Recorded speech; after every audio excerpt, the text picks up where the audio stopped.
मित्रों, जय श्री कृष्णा, राधे राधे। आप देख रहे हैं हमारा अर्पित मोटिवेशनल चैनल। इसमें हम भगवान गौतम बुद्ध जी के जो विचार है वो आपके साथ हम साझा करते हैं। गौतम बुद्ध जी के विचारों से अपने जीवन को संवारने के लिए आप हमारे चैनल को सब्सक्राइब कीजिए, हमारे साथ जे उनकी पूरी वीडियो और विचार सुने तो आपका जीवन भी अच्छा हो सकता है। आप हमारे चैनल पर नए हैं तो हमारे चैनल को सब्सक्राइब कीजिए, लाइक कीजिए और कमेंट में जाके नमो बुद्धा लिखिए, तो आपको भी इस वीडियो से बहुत नई ज़िंदगी मिलेगी, नया जीवन मिलेगा, नई सेहत मिलेगी। आगे ज़िंदगी को कैसे जीना है ये भी आपको इस वीडियो में मिल सकता है। तो लो लीजिए, करते हैं जी वीडियो शुरू। धीरे बोलो, कोई सुन ना ले।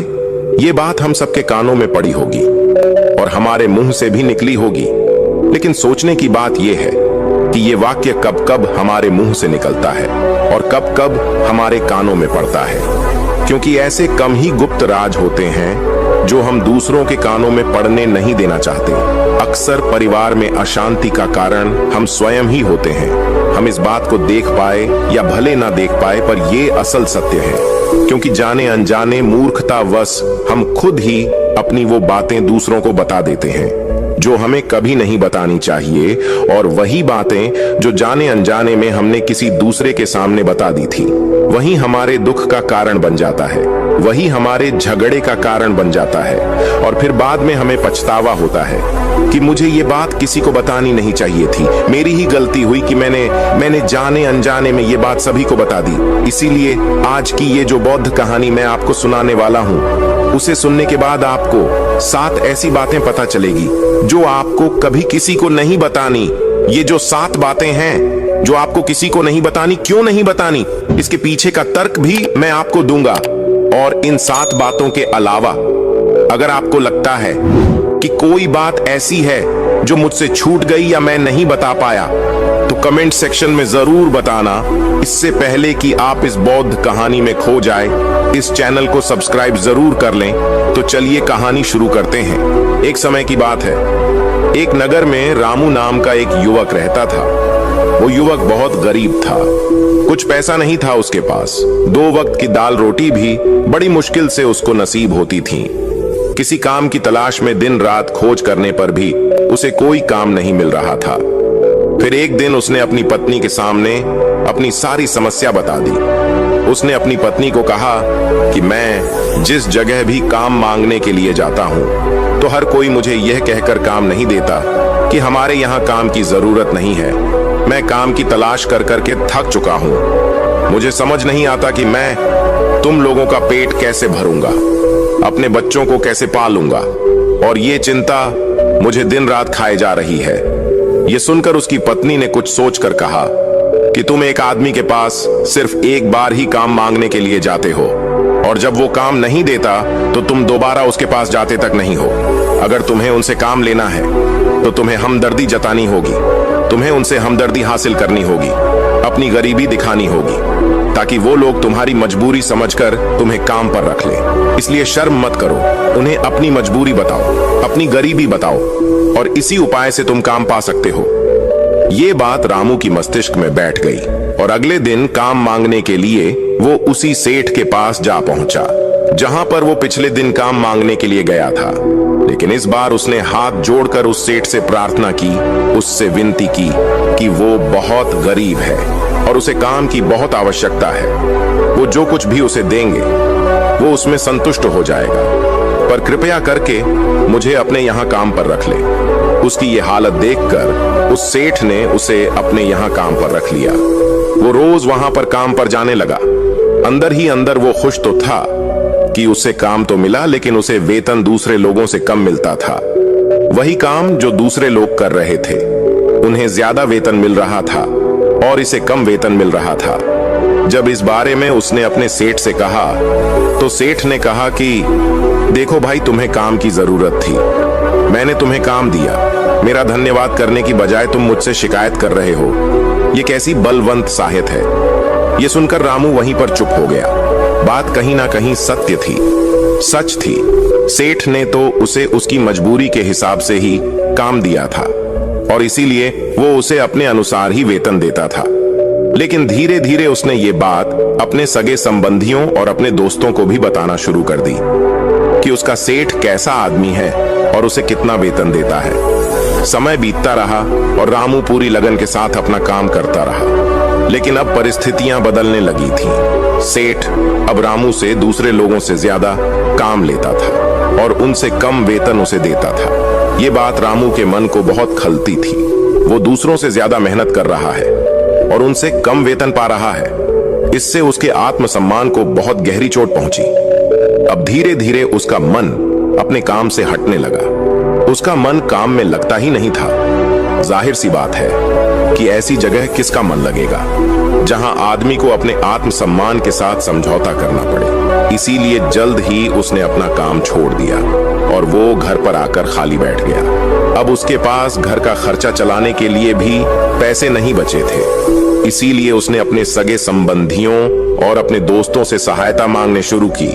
लेकिन उसके दोस्त उसके सामने तो उसे दया का पात्र समझते थे, उसे दिलासा देते थे, लेकिन पीछे से उसका मजाक उड़ाते थे। वो कहते कि कितना बेवकूफ है, सेठ ने इतना काम लिया और बेचारे को पैसे भी नहीं दिए।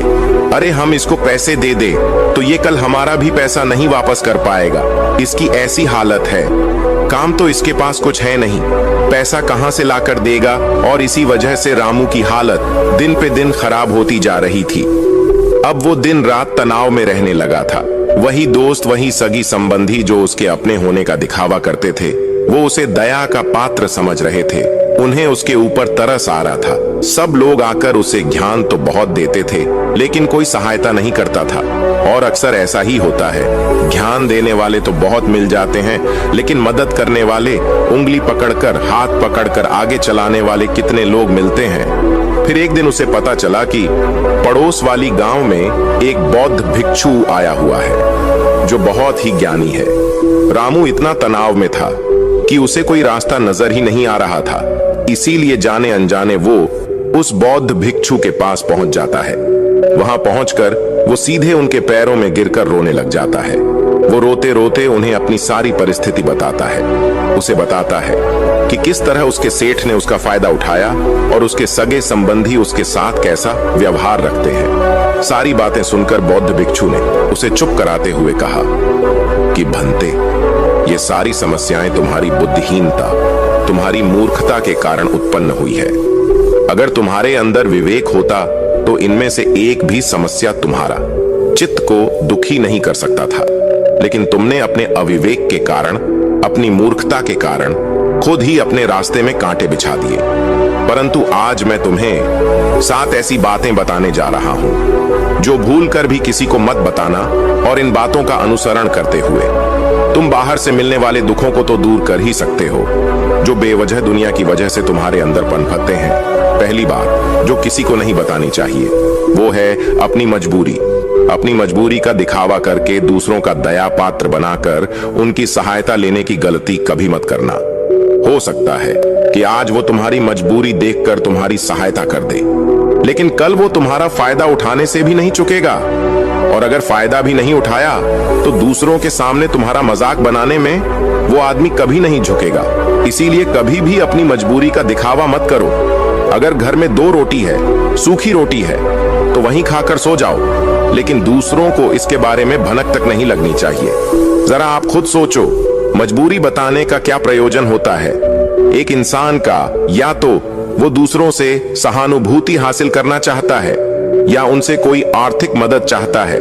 लेकिन अगर दोनों ही परिस्थितियां आप देखें तो दूसरा आदमी आपका फायदा उठाने से नहीं चुकेगा। और अगर वो फायदा नहीं भी उठाएगा तो अपनी नजर में तो वो आपको मूर्ख ही समझेगा, बेवकूफ समझेगा और दूसरों के सामने आपका मजाक तो जरूर बनाएगा। इसीलिए अपनी मजबूरी के बारे में कभी किसी को मत बताना। दूसरी बात जो किसी को भी नहीं बतानी चाहिए वो है अपनी अतीत की गलतियां और भविष्य की रणनीतियां। जरा सोचो कि अगर हम अपने अतीत की गलतियां किसी दूसरे को बताते हैं तो उसका क्या प्रभाव होगा। वो गलतियां ठीक तो नहीं की जा सकती, जाहिर है तो उन्हें बताने का क्या प्रयोजन रह जाता है। आप अपने अंधेरे पक्ष को खुद दुनिया के सामने बता रहे हो, खुद अपनी गलतियां दूसरों के सामने बता रहे हो। इससे उस आदमी की नजर में आपका एक चरित्र घटित हो जाएगा और वो भविष्य में हमेशा आपको उसी नजरिए से देखेगा। इसीलिए किसी भी आदमी की नजर में अपना चरित्र गठित मत होने दो और जरा सोचो कि आप व्यर्थ में ही अपने भविष्य की रणनीतियां दूसरों के सामने बता रहे हो। जो लोग आपके काम का हिस्सा ही नहीं है, उनके सामने अपने भविष्य की रणनीतियां, अपनी डींगे हाँकने का क्या फायदा। वो लोग आपकी सहायता तो नहीं करेंगे, लेकिन आपकी भविष्य की रणनीतियों में बाधा जरूर बन सकते हैं।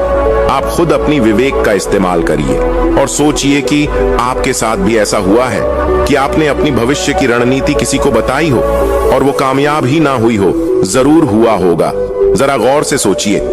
तीसरी बात जो किसी को नहीं बतानी चाहिए वो है अपने घर की बातें। जो भी हमारे घर के अंदर आपस में बातचीत होती है, हमारे माँ बाप के साथ, हमारी पत्नी के साथ, हमारे बच्चों के साथ, वो बातें परिवार तक ही सीमित रहनी चाहिए। अगर आप इन बातों का दूसरों के सामने ढिंढोरा पीटते हो तो दूसरों को आपके घर में घुसने का एक मौका मिल जाता है और वो इसका फायदा उठाने से कभी नहीं चूकेंगे। वो आपके परिवार के सदस्यों को आपसे दूर लेकर जाने की कोशिश करेंगे। अक्सर ऐसा होता है, हम समाज में देखते हैं कि हम अपने घर के झगड़ों को कम करने के लिए उन झगड़ों को अपने पड़ोसियों और दूसरे सगे संबंधियों को देते हैं, लेकिन इससे आपको सहायता कभी नहीं मिली होगी, बल्कि आपके घर की लड़ाई झगड़े और ज्यादा बढ़ गए होंगे। और वो जाहिर है वो बढ़ेंगे अगर आप अपने माँ बाप की बात दूसरों को बताएंगे तो आपकी माँ बाप को बुरा लगेगा। यही कि हमारा बेटा हमसे बताए बगैर दूसरों को ये बातें बता रहा है। इसीलिए अपने घर की बातें और अपने घर की लड़ाई झगड़े किसी के सामने मत बताना। अगली बात जो मैं आपको बताने जा रहा हूं, जो किसी को नहीं बताने चाहिए, वो सुनने पर बहुत अजीब लग सकती है, लेकिन उसका सत्य भी मैं आपको एक तर्क के माध्यम से दूंगा। मैं कहता हूं कि अपनी आमदनी किसी को मत बताना। अब अपनी आमदनी ना बताने के पीछे क्या प्रयोजन हो सकता है। जरा सोचिए कि आप अपनी आमदनी अपने दोस्तों को बता देते हैं, तो जब आपके दोस्तों को जरूरत पड़ेगी तो वो सिर्फ आपको ही याद करेंगे, क्योंकि उनको पता है कि अगर आपकी आमदनी ज्यादा अच्छी है तो आप ही उनकी मदद कर सकते हैं और इसीलिए ज्यादा लोग आपसे सहायता मांगेंगे। और जब आप उनकी सहायता नहीं करेंगे तो वो सोचेंगे कि इस आदमी के पास पैसे हैं, मेरी सहायता कर सकते हैं, लेकिन ये सहायता कर नहीं रहा है और इसीलिए आपकी आमदनी आप दोनों दोस्तों के बीच एक झगड़े का कारण हो सकती है। कम आमदनी होगी तो लोग मजाक उड़ाएंगे और ज्यादा होगी तो सहायता मांगेंगे, तो अपनी आमदनी बताने का कोई प्रयोजन नहीं है। अगली बात जो मैं आपको बताने वाला हूं, उसे अपनी घाट बांध लेना और किसी को ये बात मत बताना। अपनी कमजोरी और अपनी ताकत अक्सर इंसान को पता नहीं होता है कि उसकी कमजोरी या उसकी ताकत क्या है, लेकिन अगर आपको अपनी कमजोरी और अपनी ताकत पता है तो पहली बात तो आप बहुत ही बुद्धिमान आदमी हैं और दूसरी बात कि आपको ये बातें किसी से साझा नहीं करनी है, क्योंकि अगर आपकी कमजोरियां दूसरों को पता चल गई तो वो आपकी कमजोरियों का फायदा उठाएंगे और अगर आपकी ताकत पता चल गई तो वही ताकत आपकी कमजोरी बन जाएगी, क्योंकि वो ताकत दूसरे आदमी को पता है और वो ताकत की खाट भी ढूंढ ही लेगा। अपनी कमजोरी और अपनी ताकत अपनी पत्नी या अपने पति को भी नहीं बतानी चाहिए, क्योंकि इसके बाद आपको घर में उनसे हमेशा दबके रहना पड़ेगा। अगली बात जो किसी को नहीं बताने चाहिए वो है अपने मित्र और अपने शत्रु। आप अपने मित्रों के बारे में अगर दूसरे लोगों को बताएंगे तो वो आपके मित्रों के साथ अपनी घनिष्ठता बनाकर आपको धोखा दिलवा सकते हैं, आपके गहरे मित्रों को आपसे दूर करने का प्रयास कर सकते हैं। अक्सर आम आदमी ऐसा नहीं करता, लेकिन आपके दुश्मन ऐसा करने की कोशिश कर सकते हैं। और दूसरी तरफ आपके शत्रु का भी किसी को नहीं पता लगना चाहिए, क्योंकि आज जो आपका मित्र है अगर कल वो आपका दुश्मन हो गया तो वो आपके दुश्मन के साथ ही मिलकर आपको परास्त कर सकता है, आपको धोखा दे सकता है। इसीलिए अपने सबसे अच्छे दोस्तों को भी अपने दुश्मन के बारे में कभी मत बताना। अगली और आखिरी बात कहना चाहता हूं कि जब तुम दान करते हो तो दान के बारे में भी किसी को मत बताना, नहीं तो दान करना व्यर्थ हो जाता है, बेकार हो जाता है। जब आप अपने दान का ढिंढोरा पीटते हो तो आप ये बता रहे हो कि मैं कितना बड़ा दानी पुरुष हूं, और ये आपके अंदर एक अहंकार निर्मित करेगा। इसीलिए दान गुप्त रूप से किया जाए उतना ही अच्छा होता है, उतना ही फलदायी होता है। जब आपका बायां हाथ दान कर रहा हो तो दाएं हाथ को भी ना पता चले कि बायां हाथ दान कर रहा है। ये 7 बातें जो बौद्ध भिक्षु ने रामू को बताई, इनमें संसार के सभी सिद्धांत छिपे हुए हैं। इन बातों का अनुसरण करते हुए आप अपने घर में सुख शांति बना सकते हैं और घर के झगड़े हमेशा के लिए दूर कर सकते हैं। आप इन बातों के बारे में अपने विवेक से भी सोचेंगे तो आपको ये बातें सच मालूम पड़ेंगे। और हमारा कहानी सुनाने का मकसद यही है कि आपका विवेक जागृत हो, आप खुद उन बातों के बारे में सोचें जो हम आपको बता रहे हैं, और अगर हम गलत हैं तो आप कमेंट सेक्शन में वो बात जरूर बताएं जिस पर हम गलत हैं। हमें उम्मीद है कि आपको यह स्टोरी पसंद आई होगी। अपने सुझाव हमें कमेंट बॉक्स में दीजिए। चैनल पर आपका स्वागत है। आइए नई स्टोरी शुरू करते हैं। नमस्कार दोस्तों, इस मोटिवेशनल वीडियो में आज हम बात करने वाले हैं कर्मों का फल कैसे मिलता है। तो आप इस वीडियो को पूरा देखिएगा ताकि आपको अच्छे से समझ आ जाए, और चैनल को भी सब्सक्राइब कर लीजिएगा। तो फिर चलिए कहानी शुरू करते हैं। एक बार की बात है, तथागत गौतम बुद्ध से उनके एक शिष्य ने पूछा कि कर्म क्या है। ये सुन गौतम बुद्ध मुस्कुराए और उन्होंने जवाब देते हुए कहा, कर्मों को समझने के लिए मैं तुम्हें एक कहानी सुनाता हूँ। इस कहानी को सुनने के बाद तुम सभी यह समझ जाओगे कि कर्म क्या है। गौतम बुद्ध ने कहानी शुरू की कि एक राज्य में एक राजा राज करता था। एक बार वह अपने मंत्री के साथ देश का भ्रमण करने निकला। भ्रमण करते करते राजा और मंत्री एक बाजार में पहुंच गया। उस बाजार में राजा का ध्यान एक दुकानदार के ऊपर गया। उस दुकानदार को देखते ही राजा के मन में ना जाने क्यों यह विचार आया कि मैं इस दुकानदार को कल फांसी की सजा दे दूंगा। यह बात राजा ने अपने मंत्री को बताई। मंत्री कुछ बोलते कि उससे पहले ही राजा उस दुकानदार के दुकान के सामने से आगे निकल चुके थे और दूसरी बातें करने लगे। मंत्री बहुत ही चिंतित हो गया। वह यह बात समझ नहीं पा रहा था कि आखिर दुकानदार की गलती क्या है। दुकानदार से बिना कुछ बात किए, बिना कुछ सोचे समझे राजा ऐसा फैसला लेने के बारे में क्यों सोच रहे हैं। राजा और मंत्री भ्रमण करने के बाद राजमहल वापस लौट आए, लेकिन मंत्री को रात भर नींद नहीं आई। सुबह जागने के बाद मंत्री एक साधारण प्रजा का रूप बनाकर उस दुकानदार के पास गया और उस दुकानदार से पूछा, तुम बेचते क्या हो। दुकानदार ने जवाब दिया, मैं चंदन की लकड़ियां बेचता हूं। फिर मंत्री ने आसपास के लोगों से दुकानदार के बारे में पूछना शुरू किया। सबने जवाब दिया कि दुकानदार किसी से बोलता नहीं, हमेशा दुखी रहता है। मंत्री को बात समझ में आ गई। वह मंत्री फिर वापस दुकानदार के पास गया और उस दुकानदार से पूछा, तुम दुखी क्यों रहते हो। दुकानदार बताया, मैं दुखी इसलिए रहता हूं क्योंकि मेरे दुकान पर लोग आते हैं, चंदन की लकड़ियां सूंघते हैं और बोलते हैं बहुत ही सुंदर है, बहुत ही अच्छी महक है, लेकिन कोई खरीदता नहीं, इसलिए मैं बहुत दुखी रहता हूं। मंत्री को भी दुकानदार की बात सुनकर दुख हुआ। उसने सोचा कि आखिर कोई भी दुकानदार दुखी क्यों ना हो अगर उसके दुकान का कोई भी सामान खरीदा ना जाए, जबकि सामान में कोई कमी ना हो। मंत्री सोचने लगा कि यह दुकानदार अपने दुखों की वजह से इतना दुखी रहता है, परंतु राजा इस दुकानदार को फांसी पर क्यों लटकाना चाहते हैं।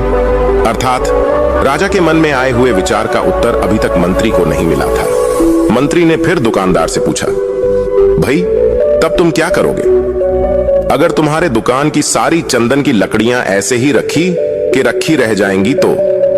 दुकानदार ने गुस्से के भाव में बोला, हाँ मैं जानता हूं कि मेरी चंदन की लकड़ियां ऐसी ही रखी रह जाएंगी, इन्हें कोई नहीं खरीदेगा। इसीलिए तो मैं सोचता हूं कि हमारे देश का राजा जल्दी से जल्दी मर जाए। अगर वह जल्दी से मर जाता है तो मैं उस राज दरबार में उस राजा के दाह संस्कार के लिए अपनी चंदन की लकड़ी दे देता, जिससे मुझे कुछ पैसे भी मिल जाते और इस बाजार के अलावा बाकी के लोगों को भी मेरे चंदन की लकड़ियों के बारे में पता चल जाता। तब फिर शायद कुछ ना कुछ लोग मेरे दुकान से चंदन की लकड़ियां खरीदने जरूर आते। मंत्री दुकानदार की बात को सुनकर सब कुछ समझ गया, लेकिन मंत्री बहुत चतुर और समझदार भी था। उसके मन में एक विचार आया। मंत्री ने दुकानदार से चंदन की कुछ लकड़ियां खरीद ली। इस खरीदारी से दुकानदार को कुछ पैसे भी मिल गया और वह थोड़ा खुश भी हो गया।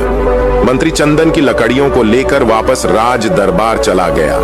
राज दरबार पहुंचकर मंत्री ने उन चंदन की लकड़ियों को राजा के समक्ष रख दिया और बोला कि हे राजन, ये चंदन की लकड़ियां उसी दुकानदार ने आपको भेंट की हैं, जिस दुकानदार को आप कल फांसी देने के बारे में सोच रहे थे।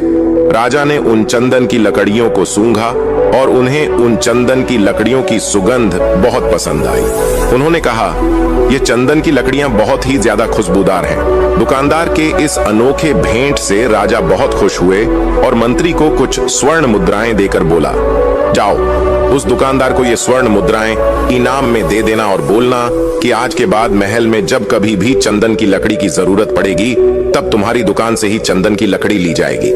यह बात सुनकर मंत्री मुस्कुराने लगे तथा सोचने लगे कि अब तो राजा के मन में उस दुकानदार को फांसी देने का विचार आ ही नहीं सकता, क्योंकि अब तो हमेशा राज्य दरबार के लिए चंदन की लकड़ियों के इंतजाम की जिम्मेदारी उस दुकानदार को मिल गई है।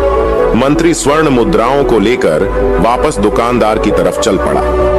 इधर राजा इस विचार में पड़ गया कि वह दुकानदार तो बड़ा ही अच्छा इंसान है।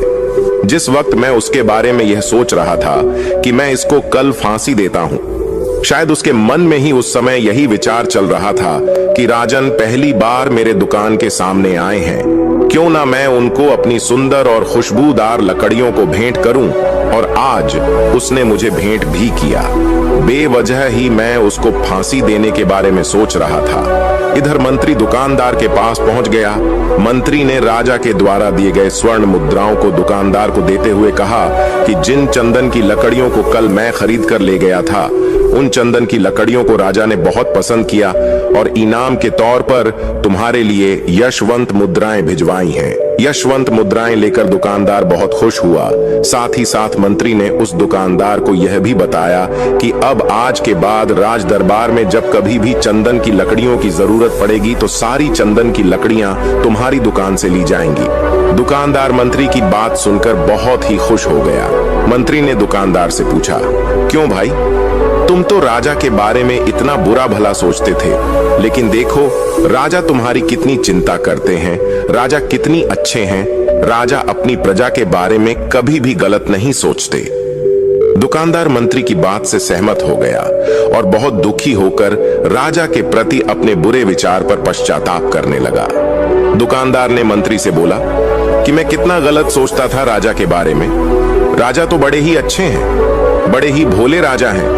भगवान करे कि राजा की बहुत ही लंबी आयु हो। यह बात सुनकर मंत्री भी बहुत खुश हुआ। फिर मंत्री वहां से वापस राज दरबार को चला गया और यहीं पर तथागत गौतम बुद्ध ने इस कहानी को समाप्त करते ही अपने शिष्यों से पूछा कि अब आप ही लोग बताओ कि कर्म क्या है। किसी शिष्य ने कहा, कर्म बोले हुए वह शब्द है। किसी शिष्य ने कहा, कर्म वाणी है। तो किसी ने कहा, कर्म सोच है।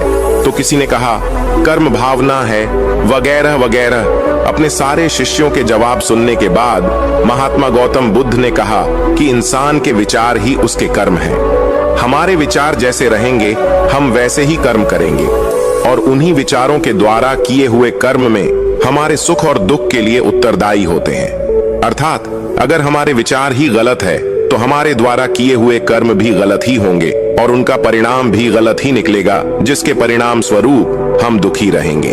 अगर हमारे विचार सही रहेंगे तो हम सही कर्म करेंगे, सही कर्म करेंगे तो फिर सही फल मिलेगा, जिससे हमारे जीवन में सुख आता है। फिर बौद्ध भिक्षु ने आगे कहा, अब हम कर्म को थोड़ा आसान भाषा में समझने की कोशिश करते हैं। कर्मों का अर्थ है कार्य। इस दुनिया में, इस ब्रह्मांड में जो कुछ भी काम हो रहा है वो सब एक कर्म है। असल में देखा जाए तो कर्म क्रिया और प्रतिक्रिया के साधारण से सिद्धांत को फॉलो करता है। हम जो भी कार्य करते हैं वो एक कर्म है और फिर क्रिया और प्रतिक्रिया के सिद्धांत के अनुसार हर कर्म का एक परिणाम भी होता है। जैसे कांच के ग्लास को फेंकना एक कर्म है और उसका टूट जाना, उसका परिणाम अत्यधिक बारिश होना एक कर्म है और बाढ़ आना। उसका परिणाम। असल में परिणाम हमारे हित में होगा या अहित में, ये पूरी तरीके से हमारे द्वारा किए गए कार्य पर निर्भर करता है। ज्यादातर लोग ये सोचते हैं कि ऊपर आसमान में कोई बैठा है जो निर्णय लेता है कि किसके जीवन में सुख देना है और किसके जीवन में दुख, जबकि असल में हमारे कर्म और फिर उनके द्वारा मिलने वाले परिणाम ही हमारे सुख और दुख को निर्धारित करते हैं। इसीलिए हमारी भारतीय परंपरा में ये कहा जाता है कि आप अपने भाग्य के निर्माता स्वयं हैं। असल में कर्म का परिणाम ही भाग्य है और हमें कैसे कर्म करने हैं ये पूरी तरीके से हमारे हाथ में होता है। तो जब कोई अच्छा कर्म करता चला जाता है तो उसका भाग्य भी अच्छा होता चला जाता है। जैसे अगर दो बच्चे हैं और उसमें से एक बच्चा बचपन से ही नई चीजों को सीखने और जानने का प्रयास करता रहता है, वो हमेशा ही जो भी करता है उसमें अपना सर्वश्रेष्ठ योगदान देने की कोशिश करता है, और जो दूसरा बच्चा है वो ना तो किसी नई चीज के बारे में सीखने और जानने का प्रयास करता है और ना ही किसी काम को पूरे मन से करता है। तो समय बीतने के साथ वो पहला वाला बच्चा अपने जीवन में काफी सफल इंसान बन जाता है, जबकि दूसरा बच्चा सालों बाद भी अपने जीवन में संघर्ष कर रहा होता है। अब यहाँ पहले बच्चे को देखकर दूसरा बच्चा बड़े ही आसानी से ये कह देगा कि उसकी तो किस्मत ही अच्छी थी, लेकिन नहीं, असल में उसके कर्म अच्छी थी, जिसके परिणाम स्वरूप उसकी किस्मत भी अच्छी होती चली गई। तो अगर हम चाहें तो अपने कर्मों को बदलकर अपना भाग्य बदल सकते हैं। सीधी सी बात है, जैसे ही आप अपने कर्म बदलोगे आपका भाग्य बदलना शुरू हो जाएगा, और ये दोनों ही परिस्थितियों में सही है, अच्छे के लिए भी और बुरे के लिए भी। लेकिन असल में कोई इंसान कैसे कर्म करता है ये मुख्य रूप से उसके माता पिता, परिवार, समाज और आसपास के माहौल पर भी निर्भर करता है। ज्यादातर केसेस में एक एक्टर का बेटा एक्टर बनने की ही कोशिश करता है, इंजीनियर का बेटा इंजीनियर और डॉक्टर का बेटा डॉक्टर। इसका कारण यह है कि हमारा शरीर और मन अपने आसपास से ही सूचना इकट्ठा करते हैं, और हम हमारे अंदर मौजूद सूचनाओं और ज्ञान के आधार पर ही कोई कार्य करते हैं, और फिर हमें उसी के अनुसार परिणाम भी मिलते हैं। असल में हम अपने रोज के कामों का 99% अनकॉन्शियस तरीके से करते रहते हैं, क्योंकि हमारा शरीर और मन प्राप्त सूचनाओं को याद रखता है और फिर उन्हें दोहराता रहता है।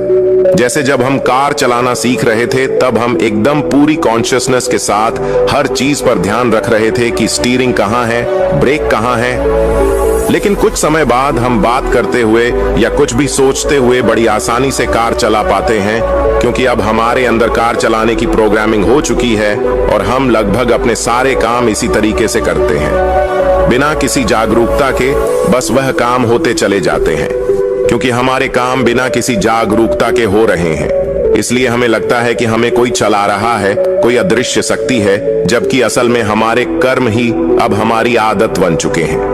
अगर मैं अपने ज्यादातर काम जागरूक होकर करने लगे तो पाएंगे कि हमारा भाग्य हमारे ही हाथ में है, क्योंकि जागरूकता की वजह से हमारे कर्मों पर हमारा पूरा नियंत्रण हो जाता है। जैसा कि ऊपर की कहानी में गौतम बुद्ध ने कहा था कि हमारे विचार ही हमारे कर्म हैं, और जागरूकता की अवस्था में हमारे विचारों पर पूरा नियंत्रण हो जाता है। विचारों के नियंत्रण से हम कर्म में भी अंतर हासिल कर लेते हैं, और फिर जब हमारे कर्म हमारे हिसाब से होंगे तो उनका परिणाम भी उसी के अनुरूप ही होगा। इसीलिए गौतम बुद्ध ने चित्त के नियंत्रण पर जोर दिया है कि जब किसी इंसान का चित्त ही शुद्ध हो जाएगा तो उसके मन में बुरे विचार कैसे आएंगे और फिर वो बुरे कर्म ही कैसे करेगा। इसीलिए गौतम बुद्ध का पूरा ज्ञान चित्त की सुविधा पर जोर देता है। हमें उम्मीद है कि आपको यह स्टोरी पसंद आई होगी। अपने सुझाव हमें कमेंट बॉक्स में दीजिए। चैनल पर आपका स्वागत है। आइए नई स्टोरी शुरू करते हैं। स्वार्थी यानी कि स्वयं का अर्थ, जो इंसान स्वयं का अर्थ जानना चाहता है, जो खुद को समझना चाहता है। क्या वह इंसान आपकी नजर में गलत है? हम जब भी किसी को स्वार्थी कहते हैं तो उसका मतलब तो यही होता है कि वो आदमी स्वयं का अर्थ समझना चाहता है, तो फिर वो गलत कैसे हुआ? स्वार्थी शब्द दुनिया की नजर में, समाज की नजर में एक अलग ही नजरिए से समझा जाता है। अक्सर हम अपने आसपास ऐसे बहुत से लोगों को देखते हैं जो स्वभाव से बहुत अच्छे प्रतीत होते हैं, यानी कि सब लोगों की मदद करते हैं, सबसे अच्छा व्यवहार रखते हैं, लेकिन इसके साथ हमने ये भी देखा होगा कि ऐसे लोग जो स्वभाव के अच्छे हैं, दूसरों की मदद करते हैं, वो दुखी भी ज्यादा रहते हैं, और जो लोग स्वार्थी होते हैं वो फलते फूलते चले जाते हैं। तो ऐसे में परमात्मा की सत्ता पर उंगली उठना निश्चित है। लेकिन अगर ये सत्य है तो हमें कौन सा मार्ग अपनाना चाहिए? क्या हम भी दूसरों के जैसे बन जाएं? पता नहीं आप में से कितने लोग यह मानते हैं कि अच्छे लोग जीवन में बहुत दुखी रहते हैं, लेकिन इसके पीछे का सत्य क्या है? अगर हम इसके पीछे का सत्य नहीं जानेंगे, नहीं पहचानेंगे, तो कहीं ना कहीं हमारा अवचेतन मन भी बुराई की तरफ झुक जाएगा। इसीलिए अपने मन में ऐसे विचार पनपने से पहले इस बात की पूरी सच्चाई, पूरा निष्कर्ष निकाल लें, ताकि भविष्य में आपको अपने अच्छे होने पर पश्चाताप ना हो, दुख ना हो। आज की जो बौद्ध कहानी मैं आपको सुनाने वाला हूं, उसमें आपको 5 ऐसे तरीके पता चलेंगे जिसके माध्यम से अगर आप कर्म करते हैं तो आप अच्छे कर्म भी कर पाएंगे और दुखी भी नहीं होंगे। इससे पहले कि आप इस कहानी में खो जाएं, इस चैनल को सब्सक्राइब जरूर कर लें। तो फिर चलिए कहानी शुरू करते हैं। एक गांव में आनंद नाम का एक युवक रहता था। उसका भरा पूरा परिवार था। उसके 2 बच्चे थे, उसकी पत्नी थी, लेकिन उसके माता पिता इस दुनिया से चल बसे थे। इसीलिए पूरे परिवार की जिम्मेदारी उसी के कंधों पर थी। बच्चे अपनी पढ़ाई करते थे और उसकी पत्नी अपने घर गृहस्थी के कामों के साथ गाय, भैंस, बकरी इत्यादि का दूध बेच बेच कर अपना घर चलाते थे, और आनंद पहाड़ में पत्थर तोड़ने का काम करता था। बहुत ही मेहनत भरा काम था। पूरे दिन काम करता तो रात को थक कर घर पर वापस लौटता। लेकिन इतनी मेहनत करने के बाद भी अगर आनंद को गांव का कोई भी आदमी मदद के लिए बुलाता तो आनंद कभी भी मना नहीं करता था। उसके जीवन का एक ही सिद्धांत था कि अगर मैं दूसरों की मदद करूंगा तो परमात्मा मेरा साथ देंगे, परमात्मा मेरे साथ कुछ बुरा नहीं होने देंगे। आनंद अपने इस सिद्धांत का पालन बहुत ही कड़ाई के साथ करता था। वह इस सिद्धांत पर इतना विश्वास करता था कि अगर कोई बाहर का आदमी उससे मदद मांग ले तो वो अपने घर का काम भी अधूरा छोड़कर उस आदमी की मदद करने के लिए पहुंच जाता था। जिस वजह से उसकी पत्नी बहुत परेशान रहती थी। वह अक्सर आनंद को समझाने की कोशिश करती थी कि सबसे पहले अपना काम करो, अपने परिवार को देखो। 2 बच्चे हैं हमारे और फिर भी तुम दूसरों के काम करने में लगे रहते हो। अरे अपने घर को तो संभालो, अपना घर संभल नहीं रहा, दूसरों की मदद करने चले हैं। और जब ऐसी ऐसी बातें आनंद के कानों में पड़ती तो उसके हृदय में कांटा सा चुभने लगता था और उन दोनों में लड़ाई झगड़ा शुरू हो जाता था। अक्सर उनके लड़ाई झगड़े का यही सबसे बड़ा कारण होता था। लेकिन ना तो आनंद अपने आप को बदल पाया और ना ही उसकी पत्नी ने उसको समझाना कभी बंद किया। इसी वजह से आए दिन उनके घर में कलेश होता रहता था। जहां तक उस गांव वालों की बात थी तो वो आनंद के स्वभाव को जानते थे और वो जानबूझकर जो काम आसान भी होता था, जो उनके सामर्थ्य में भी होता था, उस काम के लिए भी वो आनंद को बुलाते थे ताकि उन्हें कम मेहनत करने पड़े। कहने का अर्थ यह है कि गांव वाले आनंद की इस बलमंद साहस का फायदा उठाते थे, लाभ उठाते थे और सब पीछे से उसका मजाक उड़ाते थे, उसे बेवकूफ कहते थे। ऐसे ही समय बीतता रहा और एक दिन आनंद की पत्नी बहुत ज्यादा बीमार पड़ गई। आनंद से जो कुछ भी सेवा हो सकती थी उसने वो सब अपनी पत्नी के लिए किया। उसने गांव के वैद्य को बुलाकर अपनी पत्नी की जांच करवाई, लेकिन यह रोग उस वैद्य की पकड़ के बाहर था। इसीलिए उस वैद्य ने कहा कि तुम अपनी पत्नी को नगर में जाकर किसी बड़े वैद्य को दिखाओ तो तुम्हारी पत्नी की जान बच सकती है। जल्द से जल्द नगर पहुंचने की व्यवस्था करो, नहीं तो तुम्हारी पत्नी के प्राण संकट में हो जाएंगे। यह सुनकर आनंद के पैरों तले जमीन फिसल गई। उसने यह नहीं सोचा था कि उसकी पत्नी के प्राण संकट में, वो सोच रहा था कि कोई साधारण सा रोग होगा जिसका इलाज हो जाएगा। लेकिन जब उसने वेद की यह बात सुनी तो वह घबरा गया। अब पत्नी को नगर तक कैसे लेकर जाए, क्योंकि उसके पास इतना धन नहीं था कि वह अपनी पत्नी के लिए एक घोड़ा गाड़ी करके उसमें अपनी पत्नी को लिटाकर नगर में ले जा सके। उसकी पत्नी की हालत बिल्कुल चलने की भी नहीं थी, इसलिए उसे नगर पहुंचाने के लिए किसी घोड़ा गाड़ी की जरूरत थी। संयोग से उसके पड़ोसी धनु के पास एक घोड़ा गाड़ी थी। वो अक्सर व्यापार के लिए अपनी घोड़ा गाड़ी नगर में लेकर जाया करता था। इसीलिए आनंद के मन में विचार आया कि मैं धनु की घोड़ा गाड़ी ले सकता हूँ। मैं धनु की इतनी मदद करता हूँ, कभी उसके काम को नहीं टालता, तो वो तो मेरे काम को कभी मना ही नहीं कर सकता। और यही सोचकर वो घोड़ा गाड़ी लेने के लिए धनु के पास पहुंच जाता है। लेकिन धनु बहुत ही चालाक इंसान था। वो बिना किराए के अपनी घोड़ा गाड़ी अपने सगे संबंधियों के लिए भी नहीं ले जाता था।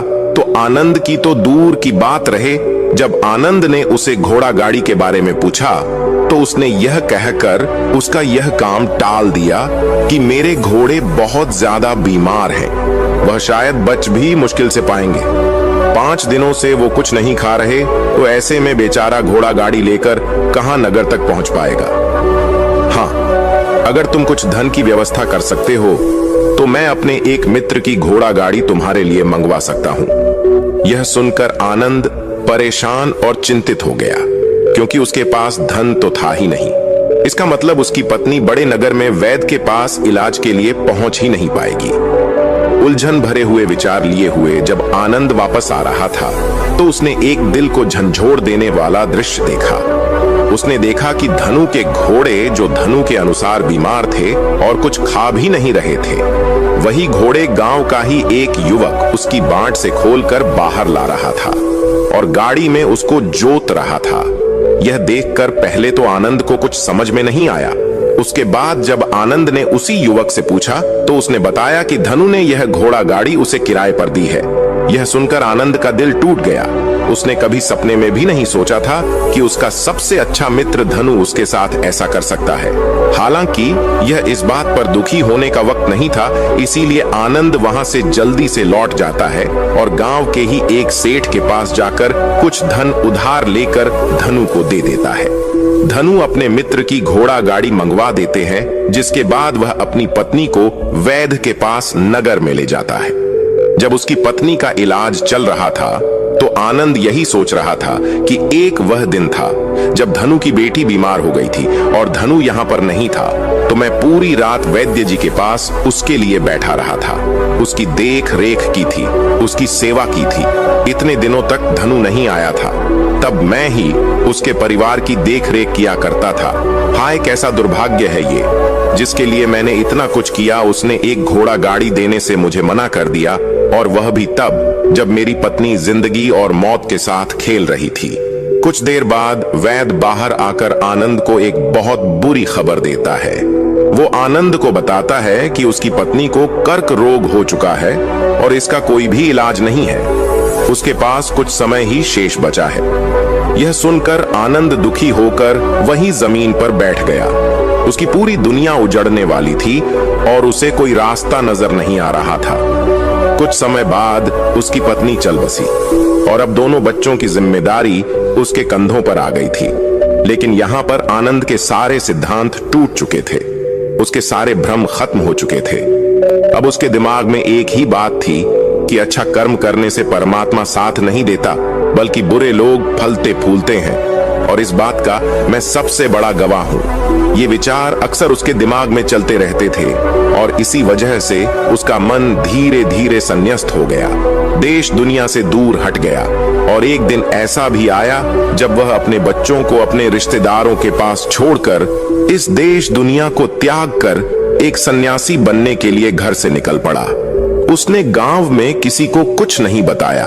किसी को नहीं पता था कि आनंद अचानक कहां गायब हो गया। सन्यास की दीक्षा लेने के लिए वह एक बौद्ध भिक्षु के पास पहुंचता है और भिक्षु उस समय ध्यान में बैठे हुए थे। ध्यान से बाहर आने के बाद वो बड़े ध्यान से आनंद के चेहरे को देखते हैं और उससे सन्यासी बनने का कारण पूछते हैं। इस पर आनंद उन्हें अपनी पूरी आपबीती सुना देता है और कहता है कि हे गुरुदेव, इस दुनिया से मुझे कुछ भी हासिल नहीं हुआ। मेरा मन इस दुनिया से विरक्त हो चुका है।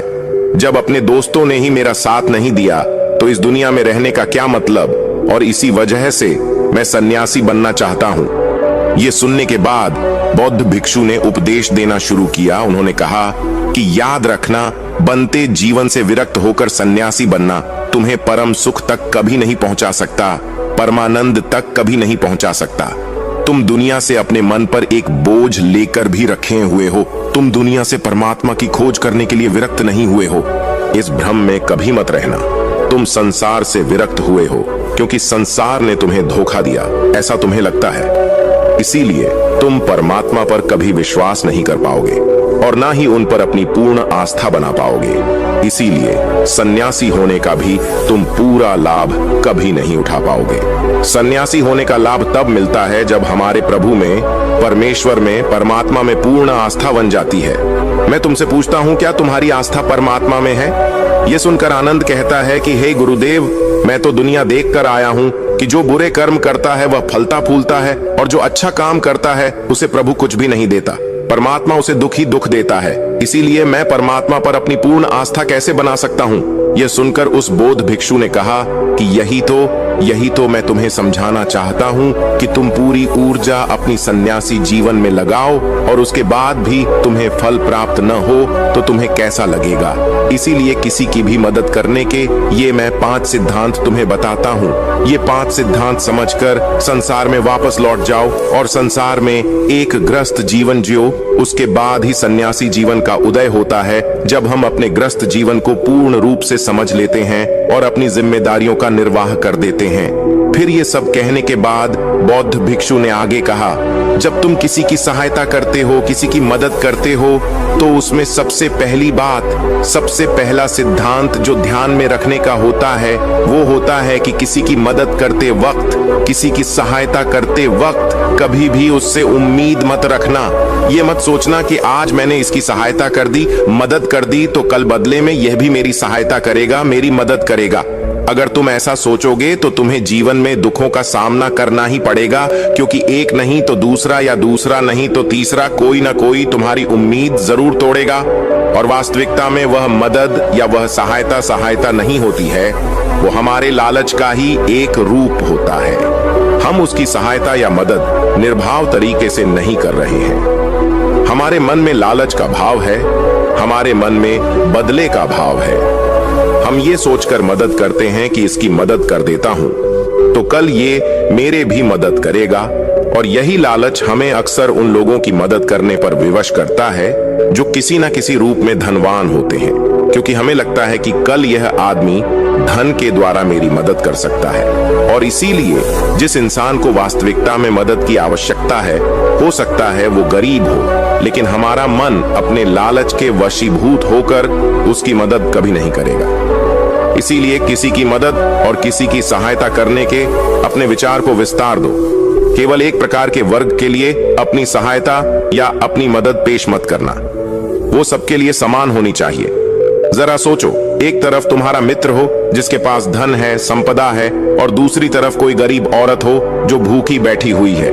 तुम्हारा दोस्त तुमसे कहता है कि यार आज तो खाने के लिए अच्छे भोजन मंगवा लो बाजार से, और दूसरी तरफ वह औरत तुमसे 2 सूखी रोटी मांग रही है, तो तुम किसकी मदद करोगे? कौन मदद का हकदार सबसे पहले है? सबसे पहले हमारा कर्तव्य बनता है कि उस औरत की भूख मिट जाए, लेकिन अक्सर इंसान ऐसे नहीं सोचता। वह अपने दोस्त को तो खिला देगा, उसको तो बाजार से बहुत महंगी वस्तु मंगा के दे देगा, लेकिन किसी गरीब को उसकी भूख मिटाने के लिए पैसा या धन नहीं देगा। दूसरी बात जो ख्याल में रखने की है वो यह कि सहायता करते वक्त हमारा लालच कभी भी उसके साथ नहीं जोड़ना चाहिए। अक्सर हम जब किसी की मदद करते हैं तो हमारा लालच और हमारा स्वार्थ उसके साथ जुड़ा होता है, और हम अपनी भविष्य की योजना तैयार करके उस आदमी की मदद करते हैं। हम यह सोचते हैं कि अगर मैं इसका यह काम करूंगा तो भविष्य में यह आदमी मेरा वह काम पूरा कर देगा, और वो सहायता, वो मदद बिल्कुल भी परमात्मा के द्वार को नहीं खटखटाती, क्योंकि वो लालच है। जाहिर है आप अपने आप को धोखा देने के लिए अपने लालच को एक सहायता, एक मदद का रूप दे रहे हैं। तीसरी बात जो ख्याल रखने की है वो यह कि अपने सामर्थ्य के हिसाब से दूसरे की मदद करो। कभी भी एक ग्रस्त आदमी को किसी की इतनी सहायता नहीं करनी चाहिए जिससे कि उसका परिवार और उसके बच्चे कष्ट में जीवन बिताएं। सबसे पहला फर्ज हमारा होता है अपने परिवार को सुखी रख उनकी जरूरतें पूरी करना, और उसके बाद दूसरों की मदद करना आता है। लेकिन कुछ लोग दूसरों की मदद पहले करते हैं और अपने परिवार को तवज्जो कम देते हैं, जिससे कि परिवार में लड़ाई झगड़े आए दिन पनपते रहते हैं, और यह सब हम समाज में देखते रहते हैं। आसपास। अगली बात जो ख्याल में रखने की होती है वो ये है कि अपना कर्म, अपनी जिम्मेदारियां पहले निभानी होती है। हम अपना कर्म, अपना काम छोड़कर पहले दूसरों की मदद करने के लिए चले जाते हैं, और जब दूसरा बदले में हमारी मदद नहीं करता तो हमारा दिल दुखी हो जाता है। हम सोचते हैं कि मैंने तो अपना काम छोड़कर उस आदमी की मदद की थी और वह आदमी मेरी मदद ही नहीं कर रहा है। इसीलिए अपना कर्म सर्वोपरि, अपना कर्म सबसे ऊपर, क्योंकि वही काम करने के लिए इस दुनिया में हमारा जन्म हुआ है। और सबसे आखिर में जो बात समझने की है वो यह कि परमात्मा की मर्जी से ही सब कुछ होता है। हमारा कर्तव्य है अपने कर्म को करते जाना। करनी धरनी तो ऊपर वाले के हाथ में है, इसीलिए जो कुछ भी होता है सब ऊपर वाले पर छोड़ दो। अगर तुम्हें कोई धोखा भी देता है तो ये समझ के चलो कि वो सब ऊपर वाले की करनी होती है। आप यह मान के चलो कि मैं करता नहीं हूं, मैं तो एक माध्यम हूं, करवाने वाला तो वह है। उसके सामने किसकी मर्जी चली? जब ये आस्था, ये विश्वास हमारे मन में पनपने लगता है तो हमारी सारी शिकायतें दूर हो जाती हैं, क्योंकि इस दुनिया में जो भी होता है अच्छे के लिए होता है। जो भी हो रहा है अच्छे के लिए हो रहा है, और जो भी होगा अच्छा ही होगा। चाहे हमारी बुद्धि आज वर्तमान में इस सिद्धांत को ना समझ पाए, लेकिन जीवन में कभी ना कभी किसी न किसी मोड़ पर आपको जरूर ये एहसास होगा कि जो हुआ था वह अच्छे के लिए ही हुआ था। इसीलिए सारी शिकायतें दूर कर दो और बस अपना कर्म करते जाओ। अपने ग्रस्त जीवन को पूर्ण रूप से जी लो, और उसके बाद ही सन्यासी जीवन की नींव होती है। इसके बाद बौद्ध भिक्षु ने आनंद को कहा कि वापस अपने गांव लौट जाओ, अपनी बेटियों को वापस लेकर आओ, उन्हें पालो पोषो, अपने बच्चों को वापस लेकर आओ, दूसरी शादी कर लो लेकिन बच्चों का